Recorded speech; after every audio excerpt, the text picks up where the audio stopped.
Well, they sounded positive, of course. Vaccines are just one aspect of the research being funded by this $66 million from the federal government today. There's also treatment for COVID-19 as well as clinical trials for existing medicine as well. Here at the Walter and Eliza Hall Institute for Medical Research in Melbourne, they've received just over $1 million for the VIADUB program, which is a project to treat COVID-19 with antivirals. Now, this wouldn't necessarily stop people from contracting the virus, but it would help their bodies fight it up once they do get sick by targeting the proteins within COVID-19 and reactivating the body's immune system. Some of the other institutes to receive funding include the University of Queensland. They're receiving around $2 million for their work to discover a vaccine for coronavirus. And across the border in New South Wales, the University of New South Wales is receiving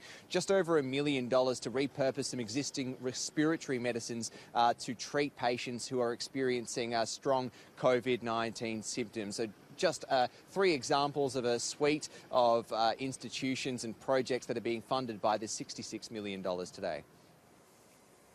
Australia hasn't just been at the global forefront in containment and flattening the curve, but we are also blessed with leading researchers and institutions that have allowed us to play our part in helping to lead the world in global research.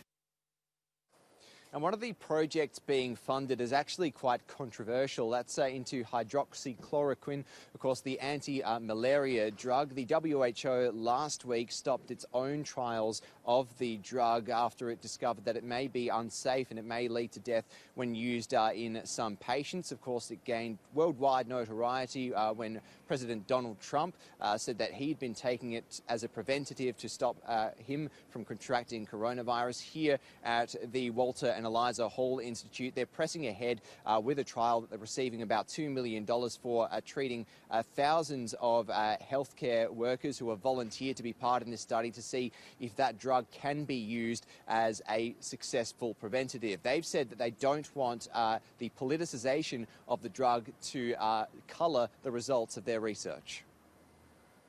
The consensus is that it could well be an extraordinarily useful preventative, even if its capacity to be used as a treatment is more limited. I don't take what President Trump says in any way to colour the research effort of this institute. I would hope it would not colour the research effort that we have as a nation.